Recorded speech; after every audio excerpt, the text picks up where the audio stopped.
The year is 1205. The Mongol Empire has already closed its grip around Asia, swallowing ancient kingdoms and redrawing the map of the world.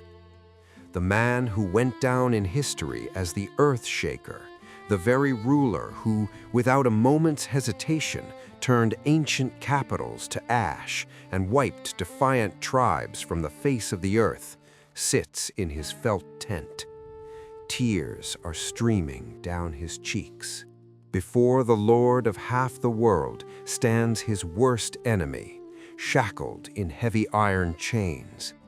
A man who spent decades gathering massive armies, weaving intrigues, and inciting rebellions with a single goal: to destroy Genghis Khan.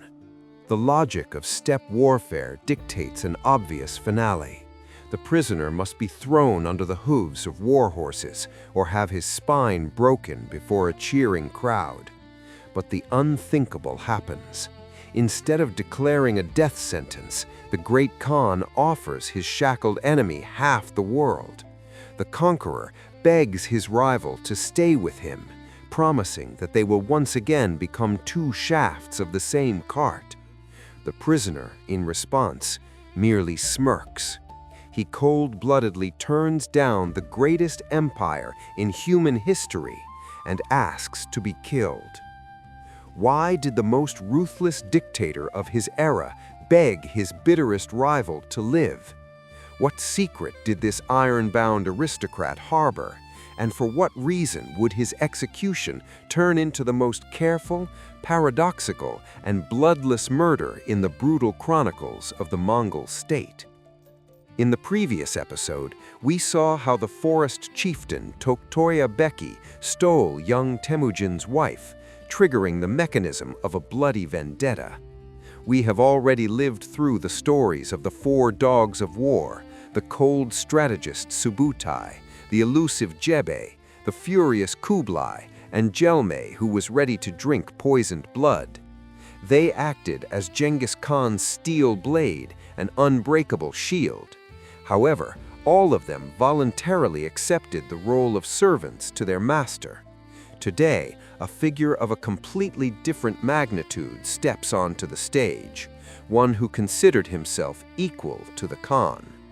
Ahead is the story of the most talented and dangerous rival of the empire's founder, a tale of a leader who possessed a terrifying gift for assembling coalitions of dozens of warring tribes with a single word.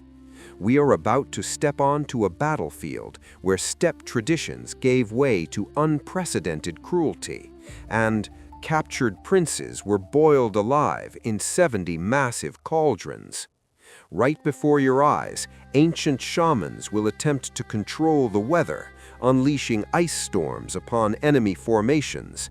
And most importantly, you will understand how a brilliant strategist deliberately destroyed his own 100,000-strong army using nothing but the weapon of psychological terror. This is the chronicle of a clash between two worlds. The old, proud steppe aristocracy, living by the laws of blood, challenged a new military machine where power was traded for talent and loyalty. It is the story of a sworn brother whose affection transformed into hatred capable of burning down a continent. Before you is an era where the outcome of the greatest wars was decided not by the size of the cavalry, but by the strength of an oath sworn on the ice of a frozen river. Before you is the story of Jamukha, the man who became the eternal shadow of the emperor. The 12th century turned the Great Steppe into a territory of non-stop slaughter. Forget the myths about noble nomads and boundless freedom. This era recognized only one argument: the right of the strong. Tribes methodically exterminated one another, not for high ideals, but for a handful of millet, an extra flock of sheep, or a chance to survive until the next spring. A unified empire did not exist. the snow-covered plains were divided among arrogant white-bone aristocrats and rightless slaves, whose lives could be cut short by any whim of their master. It was precisely into this reality that Temujin's family was cast out. Having lost his poisoned father and survived exile from the Taichud clan, the future ruler of half the world wandered the taiga like a hunted beast. A ragged teenager, warming his hands with his own breath and feeding on wild garlic, didn't even have the right to look up at the steppe nobility. Until one day, erasing centuries-old class barriers, the young heir of the powerful Jadaran clan approached him, Jamukha. Both teenagers genuinely believed they were forging an alliance against a cruel world.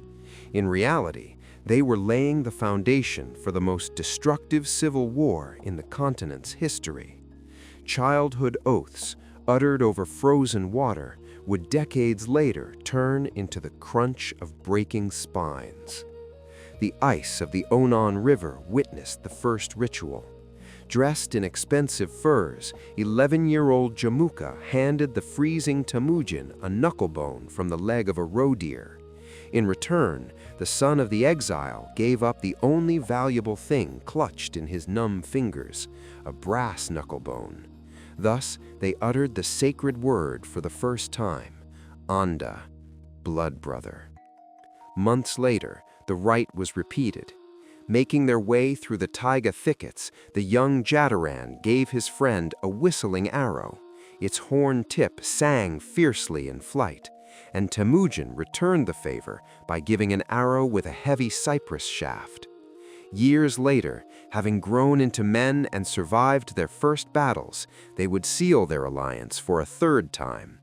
After crushing the Merkid camp, the prince solemnly girded Temujin with the golden belt of chieftain Dairusun and gave him his best war mare. In return, he received the belt seized in Toktoa Beki's tent and a magnificent white stallion. But just one strange, cryptic phrase about grooms and shepherds, tossed out by Jamukha during a spring migration, would force Temujin to pack up his camp in the middle of the night and silently melt away into the darkness. This secret departure would deal a mortal wound to the aristocrats' pride and turn their friendship into a lethal enmity. The 1180s. The Great Steppe never forgives weakness. When the forest prince Toktoa Beki struck a crushing blow and kidnapped the young Borte, Temujin found himself on the edge of an abyss.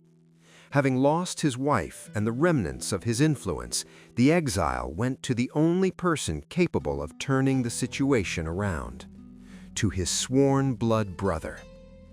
Jamukha reacted not as a calculating politician, but as a true knight of the steppe.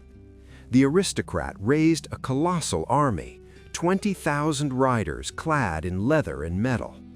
To grasp the sheer scale, this mounted armada numerically surpassed the forces of the united Christian chivalry that took the field at the Battle of Hattin during those very same years. Executing a rapid night march, the combined forces crashed into the Merkid camp. In the episode dedicated to Toktoa Beki, we already broke down this blazing chaos: crushed wagons, the whistle of arrows in the dark, and the forest prince fleeing for his life. Temujin got his wife back.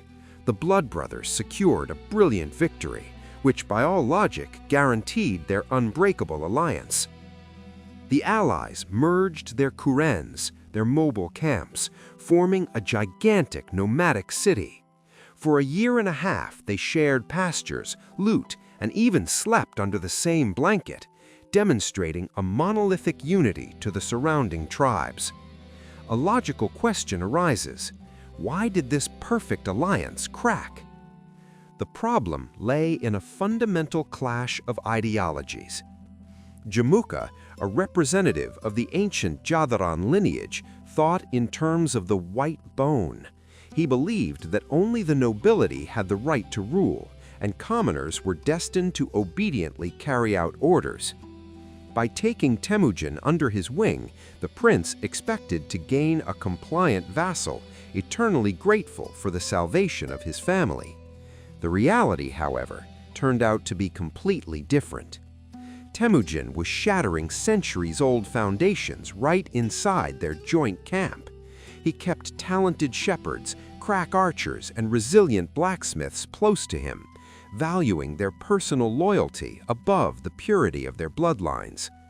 Jamukha's people, tired of the arrogance of their masters, began to gravitate toward this strange leader who rewarded valor rather than pedigree. A terrifyingly ironic situation unfolded. The steppe aristocrat had, with his own hands, brought into the camp the man who triggered the mechanism of a social revolution. Jamukha's irritation grew with every passing day, turning into poorly concealed fury. He watched as his power slowly slipped through his fingers. The climax arrived in spring during a routine migration. Riding ahead, Jamukha threw his blood brother a metaphorical, cryptic phrase, carefully recorded in the chronicles. "If we pitch camp near the mountain, our horse herders will have shelter. If we pitch camp near the river, our sheep herders will be fed." Temujin did not grasp the hidden meaning, but his wife Borte instantly cracked the code. She told her husband outright, "Jamukha has grown tired of us. He is sending us to do the menial labor. We must leave immediately." At night, while the camp slept, Temujin roused his people and silently split away from the horde. He took with him not only his family, but also a portion of Jamukha's subjects who had come to believe in his new value system. This silent night escape dealt Jamukha an insult that could only be washed away with blood. The man who was his blood brother just yesterday had taken his most valuable asset, the authority of an infallible ruler. The aristocrat's power wavered, demanding immediate brutality to terrify the doubters, and very soon this would lead us to the tract of Dalan-Baljut, a place where the river water would run red and the sickening stench of boiling human flesh would hang heavy in the air. Around the year 1190, the Great Steppe erupted into flames over a handful of horses. Jamukha's younger brother, Taichar, stole a herd from Temujin's people, but the robbed man, Jochi-Darmala, gave chase all alone. A nighttime pursuit. A precise shot to the back. Taichar falls dead. For Jamukha, his brother's death served as the perfect political pretext. The aristocrat gained a legitimate right to destroy his rising competitor. He sent messengers across the entire Great Steppe. 13 tribes rallied under the Jadaran banners. 30,000 formidable warriors crossed the mountain passes, a scale comparable to the population of a major European city at the time, suddenly mounting up into the saddle. Temujin responded symmetrically, fielding 13 kurens, special mobile camps where wagons formed a ringed defense. The armies collided in the tract of Dalan-Baljut. The earth shuddered. In the ensuing meat grinder, neither the fury of his warriors nor his tactical designs could save young Temujin. Jamukha's army, formed from the flower of the steppe nobility, operated like a flawless mechanism. Temujin suffered the most crushing defeat of his life. His regiments were crumpled, his formations were torn apart. The future earthshaker fled the battlefield and found himself tightly cornered in the narrow Onon gorge of Tseren. The aristocrat's triumph seemed undeniable. The enemy was trapped in a stone cage. The steppe held its breath, but the prince chose terror. Giant bonfires were lit on the banks of the Onon. Jamukha ordered 70 massive cauldrons to be set up. The water boiled. Captured princes from the Chonos tribe who had dared to support Temujin were dragged to the fires. Their ensuing fate was truly horrifying. They were boiled alive. 70 men died in unbearable agony. The chieftain Chagan Uva had his head chopped off. The captured trophy was tied to a horse's tail and dragged through the bloody mud for a long time. The question arises, why did an enlightened aristocrat commit such an unprecedented atrocity? Historians often explain this as primitive sadism, but cruelty in the steppe always had a pragmatic root. Jamukha wasn't just killing enemies. He was executing a demonstrative political act. By boiling the elite of the Chonos tribe alive, he was sending an unambiguous signal to every nomad. This is what happens to those who betray ancient steppe traditions and defect to the side of base-born upstarts. 70 aristocrats boiled alive is far from just a terrifying number. We are looking at the physical annihilation of an entire generation of leaders, comparable to the death of the entire ancient Roman Senate in a single day. Jamukha was demonstrating an absolute monopoly on violence. Expecting to paralyze the will of Temujin's allies, the leader of the Jadarans believed that the stench of boiled human flesh would forever kill any desire among the nomads to rebel against the representatives of the white bone. It was precisely here that his calculation cracked. Terror induces submission only as long as the victims have nowhere to run. The cruelty of Dalan-Baljut worked exactly the opposite way. The horror of the boiling cauldrons proved so immense that even Jamukha's loyal allies began to look at their leader with a shudder. Instead of cementing his power, the prince single-handedly triggered the collapse of his own coalition. Aristocrats and simple shepherds alike began to secretly defect to the cornered Temujin in his gorge. The nomads voted with their feet.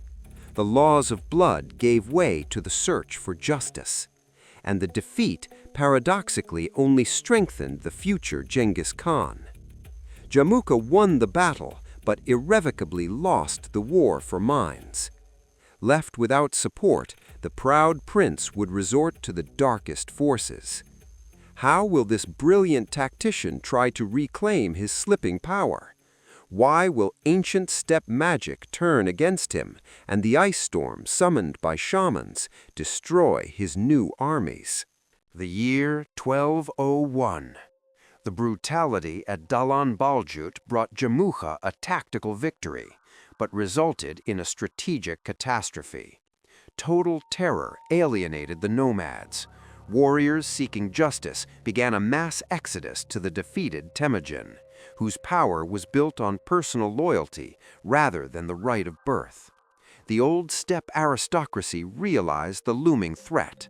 The chieftains of the Taichiads, Tatars, Merkits, Naimans, and Oirats understood.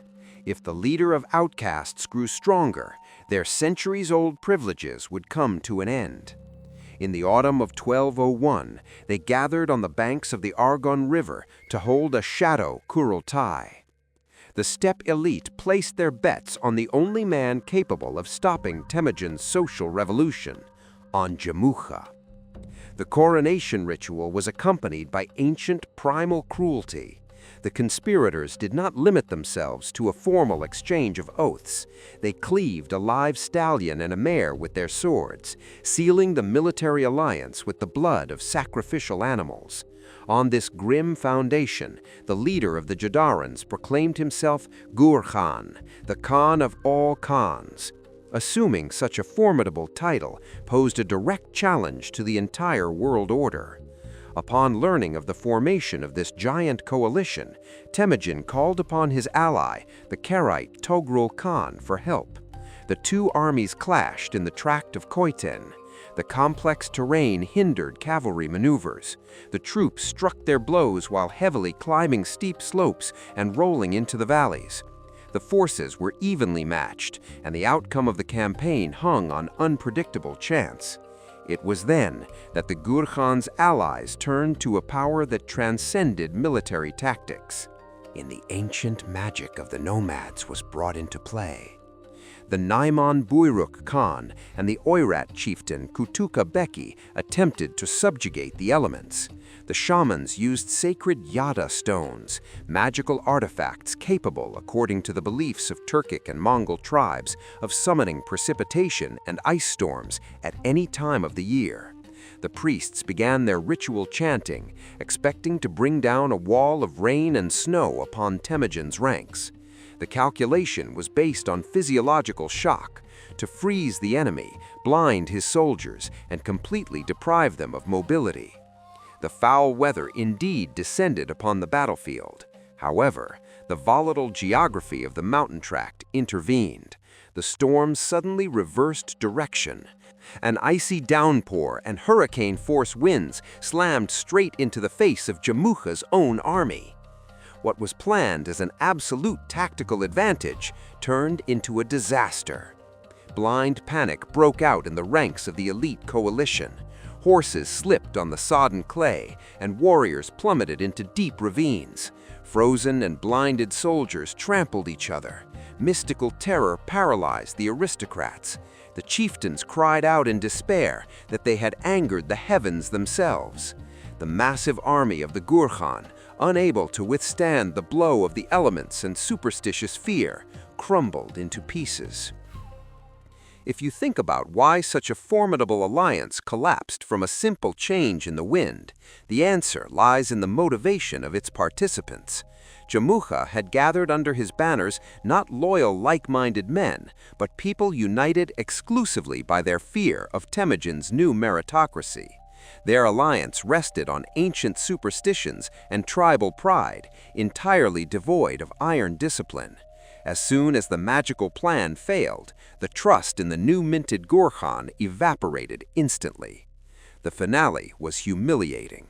Abandoned by his allies, Jamukha flew into a rage and turned on the very tribes that had recently elevated him to the throne. Having plundered his own people, the proud aristocrat began a retreat downstream along the Onon River. The Gur-Khan, who had laid claim to absolute power over the Great Steppe, lost everything, ending up a leader without an army. Left in isolation, Jamukha was forced to seek salvation with the last remaining major power, the Naiman Khanate. And this is exactly where the next act of his drama begins. Ahead is an adversary that Temujin will have to break, while the former Gur-Khan will demonstrate how a man stripped of his troops can destroy tens of thousands of enemies without even drawing his sword. The year 1204. Deprived of his own tumens and the title of Gur-Khan, Jamukha seeks refuge in the far west of the Great Steppe. The former leader of the coalition arrives at the court of Tayang Khan, the ruler of the powerful Naiman Empire. This was not just a nomadic tribe, but a fully fledged state with an advanced bureaucracy, Uyghur administrative practices, and a massive regular army. The local elite looked upon Temujin's Mongols with condescending disgust. Tayang Khan's mother, the domineering Gurbesu, openly declared that these unwashed savages stank, their clothes were pathetic, and they were fit only to be milkmaids and only after their hands had been scrubbed thoroughly. Tayang Khan amassed a colossal army, expecting to crush the upstart Temujin with a single massive blow. Jamukha, meanwhile, was granted the status of an honored guest and the chief military consultant. The armies converged at the foot of Mount Nahu. Tayang Khan occupied the commanding heights, expecting the outnumbered Mongols to exhaust their strength against the steep, rocky slopes. Temujin responded with cunning. At night, he ordered every warrior to light 5 campfires at their station. The Naiman sentries saw a pulsating ocean of fire in the valley, outnumbering the stars, and the first chill of doubt crept into the proud ruler's soul. At dawn, Temujin threw his vanguard into battle. Taiang Khan, looking down from the peak at the swift, fearless cavalry, turned to the Jadaran prince with a question. Who are these men chasing our warriors like a wolf driving a flock of sheep? It was in this exact second that Jamukha struck his blow, without drawing a blade. Instead of encouraging his ally, Temujin's former blood brother began to purposefully drive him out of his mind. The steppe aristocrat described Temujin's approaching generals, Jebe, Kublai, Jelme, and Subutai, not as men, but as demons. He spoke words that made the Naiman ruler's blood run cold. My Anda Temujin has fed 4 hounds on human flesh. They have foreheads of brass, their snouts are like chisels, their tongues are like awls, and their hearts are forged from iron. Jamukha painted a vivid picture of how these monsters fed on the morning dew, rode upon the winds, and were already licking their lips in anticipation of Naiman flesh. In absolute terror, Taiang Khan ordered a retreat higher up the slope. Keep away from these despicable creatures. But the attack continued. Heavy regiments of Uruds and Manghoods rose from the steppe dust, and then Temujin himself appeared. Jamukha methodically shattered the monarch's psyche. That is my Anda. He is covered in gleaming bronze, and there is not a gap in his armor even for a needle. He charges, swallowing his own spit like a starving falcon. Following him was the Khan's brother, Hasar, and the advisor immediately added a terrifying detail. Hasar could swallow a man whole along with his quiver, eat a 3-year-old ox in a single sitting, and pierce right through mountains with his arrows. The Naiman elite grew paralyzed by superstitious dread. The ruler of a massive empire, possessing overwhelming numerical superiority, issued a fatal order: retreat to the very peak of Nahu. The multi-thousand-strong heavy cavalry, stripped of all room for maneuver, clumped together into a helpless mass on the edge of the abyss. Having achieved the complete psychological paralysis of the coalition, Jamukha turned his horse around and led his men off the battlefield before the main slaughter even began. As he abandoned his allies, the prince sent Temujin a secret message. I have killed Taiang with words. Out of fear, he has scrambled up the mountain. Be bold, Anda. They are terrified. That night, the Naimans, blinded by panic and overcrowding, began to fall off the cliffs. Men and horses tumbled into the gorges, their bones snapping with the sound of dry branches. By morning, the Naiman Empire ceased to exist, and Taiang Khan perished. If you think deeply about the motives behind this act, the answer can be found deep within the psychology of the steppe aristocrat. The Naimans believed they had acquired an invaluable strategist capable of exposing all the Mongols' weaknesses. In reality, they had invited in a ghost who had already internally made his choice. Jamukha despised Temujin for elevating commoners, but the arrogance of the well-fed Naiman princes turned out to be even more repulsive to him. The proud prince understood perfectly well there can be no 2 suns in the sky. Realizing that his own time had passed, he flat out refused to hand the victory over to outsiders.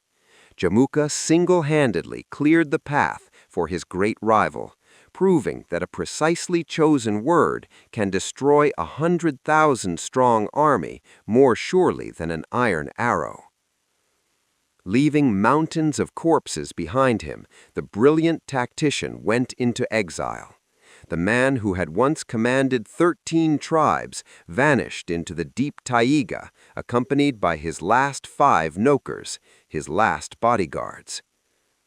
The main question remains: how will the men left alone with him behave when the bounty placed on his master's head is equal to the riches of the entire world? And why will Jamukha's death become the strangest manifestation of mercy in Mongol history. The year is 1205. The Tangnu Mountains. The map of Asia has already been redrawn by the hooves of Mongol cavalry. Nothing remains of the 100,000-strong coalition that had once proclaimed Jamukha as Gur-Khan. The brilliant strategist, who had commanded dozens of tribes, melted away into the freezing emptiness of the mountain range. He is accompanied by only 5 men, his personal knockers, the last living shadow of his former greatness. A group of exhausted, frozen wanderers climbed to the very clouds. Having hunted down a wild sheep, they roasted the tough meat over a meager fire. The prince, looking at his ragged bodyguards, dropped a phrase dripping with bitterness. Whose sons must now feed themselves like this, hunting wild sheep? The proud aristocrat genuinely sympathized with his companions, believing he was sharing a common tragedy with them. In reality, these words acted as the trigger for betrayal. The bodyguards, blinded by fear and cold, saw in their master not a leader, but their only ticket to a comfortable life. The leader's compassion provoked his own servants to attack him right in the middle of their meal. The traitors bound their commander and dragged him down to Genghis Khan's headquarters. Shackled in heavy iron, the prisoner was thrown at the feet of the lord of half the world. Anyone else in his place would have begged for mercy, but the former Gur-Khan, keeping his back perfectly straight, dictated his own terms. He demanded an answer. According to steppe law, what is the fate of slaves who raise the hand against their natural master? Temujin passed his sentence instantly. Is it conceivable to leave alive those who have betrayed their Khan? Who needs the friendship of such men? Right before Jamukha's eyes, the 5 escorts were executed, their families exterminated down to the last seed. Steppe justice was served. In any other empire in medieval Europe or Asia, traitors who delivered the head of the state's main enemy would have been showered with gold. In the empire of the Yasa, they received the stroke of a sword, affirming the absolute value of loyalty. Having cleared the space of traitors, Genghis Khan did the unthinkable. He begged his bitterest rival to live. The conqueror offered to forget the spilled blood, to become shafts in the same chariot once more. The sovereign recalled how Jamukha had secretly warned him about ambushes at Halakhaljid sands, and how he had used words to paralyze the Naiman army before the decisive battle. But the aristocrat's response, meticulously recorded by chroniclers, rings frighteningly clear. You have pacified all kingdoms. The world has bowed before you. What use is my friendship to you now? The former leader of the coalition offered a devastating contextual comparison. Genghis Khan had a wise mother, talented brothers, and 73 brilliant Orlok generals. Jamukha himself was merely a complete orphan with a talkative wife. 1 against 73 brilliant strategists. The balance of power underscored the insurmountable chasm between the past and the future. And now let's break down the internal logic of this refusal. Why did a defeated rival reject an extended hand that promised him his life and a high status? Jamukha understood the architecture of power better than the founder of the empire himself. The prince knew the immutable law: there cannot be 2 suns in the sky. By accepting mercy, he would forever turn into a louse in the collar, a thorn in the lining, becoming a living magnet for the disgruntled and a source of eternal paranoia for the Khan. His refusal was a final, mathematically precise political calculation. He was voluntarily eliminating the only legitimate alternative to Genghis Khan's power. The proud commander asked for only one favor: to die without the shedding of blood. In the coordinate system of the Great Steppe, preserving the physical integrity of the body was endowed with the deepest sacred meaning. By keeping his blood inside, he promised that his ashes in the high earth would forever become a guardian spirit for the Khan's descendants. Genghis Khan agreed. To observe the formality of justice, the ruler publicly charged the prisoner with their old conflicts, the forced battle at Dalan-Baljut, and the fear of the Charan Gorge. In absolute silence, the former master of 13 tribes was tightly wrapped in heavy felt. The crunch of his breaking spine put a definitive end to the longest feud of the 12th century. The earth did not absorb a single drop of his blood. His remains were buried with honors befitting a great leader. Along with the dull echo of this execution, the era of the old nomadic aristocracy finally collapsed. Thus began the age of a ruthless military machine, where status was determined not by the purity of one's bloodline, but by iron discipline and unquestioning obedience to the Yasa. Jamukha stepped into oblivion, leaving his sworn brother standing on the icy summit of absolute power. It seemed that the young empire had finally found a monolithic foundation, free of any competitors. But on this path to world domination, there remained one more living ghost of the past: the man who had once taken the place of Temujin's father. A figure bided his time in the steppe, possessing an army and the authority capable of erasing all the achievements of the state's founder. What will happen when the patron who saved the young exile from certain death suddenly raises his sword against him, poisoned by senile paranoia and the venomous whispers of a cowardly son? How will the Lord of the East respond to a stab in the back from the man he swore to love like a parent? In the next episode, we will move on to the story of the downfall of Wang Khan of the Karaites and the destruction of the oldest Christian power in the Great Steppe. We will learn why an alliance forged in battles burned to ash in the fire of betrayal. Subscribe to the channel so you don't miss this dramatic chapter. Hit the like button if the story of Jamukha made you look at the laws of nomadic honor in a new way. And let us know in the comments, did Genghis Khan have any other choice but to execute his best friend? See you next time on Chronicles of the Greats.